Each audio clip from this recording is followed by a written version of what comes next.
흥남철수작전은 철수작전 자체만 놓고 보면 12월 12일부터 크리스마스 이브인 12월 24일까지 약 13일 정도 진행되었습니다. 하지만 미군이 인천 상륙작전을 통해 전세를 뒤집으면서 북으로 반격한 시점을 놓고 보면 장진호 전투는 11월 26일부터 크리스마스 이브 그러니까 12월 24일까지 약 한 달간 진행되었다고 이해하시면 되겠습니다. 그러니까 철수작전만 놓고 보면 한 10여일 정도, 그 다음에 장진호 전투 전체를 놓고 보면 한 달 정도 이렇게 진행되었다고 이해하시면 되겠습니다.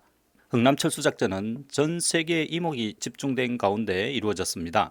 자유를 찾아 북한 지역을 탈출하려는 10여만 명의 피난민들은 유엔군이 자유의 전선을 지키고 있음을 극명하게 보여준 사건입니다. 필사적으로 북한을 탈출하려는 피난민들을 보면서 자유진영의 사람들은 왜 유엔군이 전쟁을 하고 있으며 왜 이 전쟁에서 이겨야 하는지를 알게 되었던 것입니다. 흥남철수작전은 12월 12일 시작돼 12월 24일 끝이 났습니다. 미 식군단 병력과 한국군 수도사단과 3사단 병력 10만 5천 명, 피난민 9만 8천 명, 이건 추정 숫자입니다. 피난민 9만 8천 명이 북한 지역을 탈출했습니다. 차량 1만 5천 대, 연료 2만 9천 드럼, 탄약 9천여 톤 등 35만 톤의 장비도 후방으로 안전하게 수송됐습니다. 미군은 흥남철수작전을 끝내면서 흥남 항구를 공산군이 사용하지 못하도록 폭파시켰습니다. 동부전선에 진출했던 미 식군당 병력 10만여 명은 1950년 12월 초 원산이 중공군에 함락되면서 테러를 차단당했습니다. 한경남도 장진호 부근까지 진격했던 미 식군단 해병사단 병력 1만 2천 명은 중공군에 완전히 포위당했습니다. 해병 1사단 병력을 구출해내고 식군단 병력을 흥남부두에 직결시켜 철수시킨 것이 바로 흥남철수 작전이었습니다. 성공적인 흥남철수는 한국전쟁, 6.25 전쟁의 양상을 크게 바꾸었습니다. 미 식군단은 병력과 화력을 온전하게 보존함으로써 후일 중공군의 대공세를 막아내는 주력 부대가 됐습니다. 중공군 제9병단은 미 해병 1사단의 포위망 탈출을 저지하는 과정에서 막대한 피해를 입었습니다. 중공군 9병단은 3개월간 작전에 투입되지 못했습니다. 동부전선에서 미군을 섬멸한 뒤 곧바로 서부전선의 미 8군에 마지막 일격을 가하려던 중공군의 계획은 이 흥남철수 작전으로 불발하게 되었습니다. 제가 지금부터 낭독해드리는 흥남철수 작전 관련 기사는 2005년 7월 월간조선에 실려 있는 것이며 제가 직접 취재를 해서 기사를 작성했습니다. 상당히 긴 기사이고 당시 저로서는 만날 수 있는 많은 사람들을 만나서 기사를 작성했던 그런 기억이 새롭습니다. 그리고 참고로 장진호는 한국의 지붕이라고 하죠. 한반도의 지붕이라고 하는 그 개마고원에 있는 인공호수입니다. 인공호수 일제가 1932년경에 수력 발전용 댐을 만들면서 생긴 그런 호수고요. 한반도 겨울 자체가 아주 매서운데 이쪽 지역은 특히 더 추운 지역입니다. 이곳에서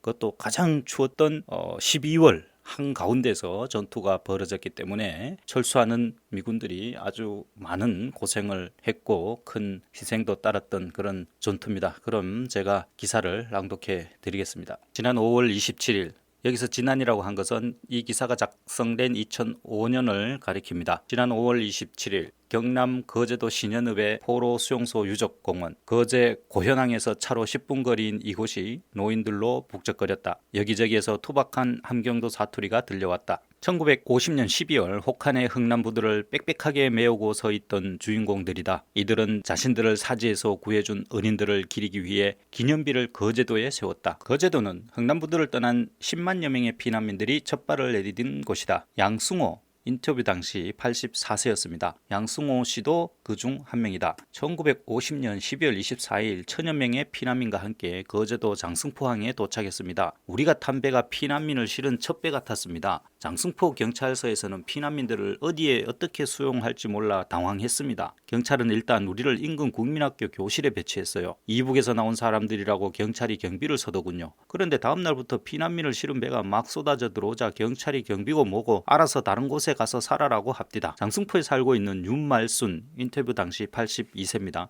윤말순 할머니는 부두에 내리는 북한 피난민들에게 주먹밥을 나눠줬다. 배에서 내린 피난민들은 3일 동안 물 한 모금 먹지 못한 상태였다. 장할머니 말씀입니다. 피난민들이 탄 배가 도착하면 주먹밥을 해서 강주리에 담아 머리에 이고 부두로 나갔지. 피난민들은 한 손에는 보따리를 들고 다른 손에는 우리가 주는 주먹밥을 먹으면서 부두를 쭉 빠져나오더만. 거제도에 도착한 피난민들은 주민들의 신세를 져야 했다. 그때 일을 기억하는 거제도 노인들은 골방이나 창고에까지 피난민들이 들어찼지만 누구 하나 불평하는 사람들이 없었다고 말했다.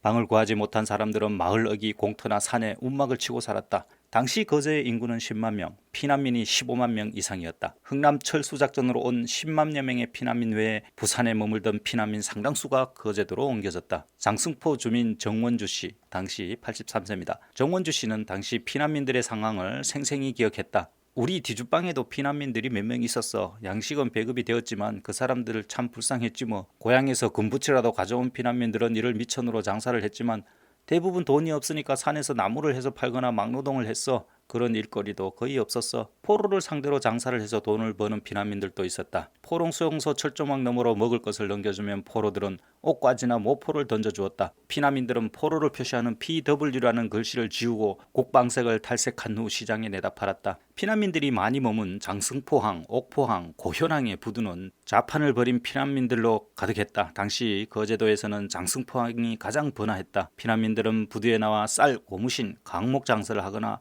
솥을 걸어놓고 국밥, 국수 등을 팔았다. 윤말금 할머니는 장승포 부두에서 국밥을 팔던 함경도 아줌마의 사투리를 잊지 않고 있다. 빨리 없애, 오가리 많이 있어 하고 소리치되 나는 오가리가 뭔가 싶어 솥을 들여봤지. 팥죽 같은데 밀가루를 뜯어 넣은 것을 오가리라고 하대. 그 사람들 참 생활력이 강했어요. 함흥에서 거제도로 피난 온 최원식, 인터뷰 당시 82세입니다.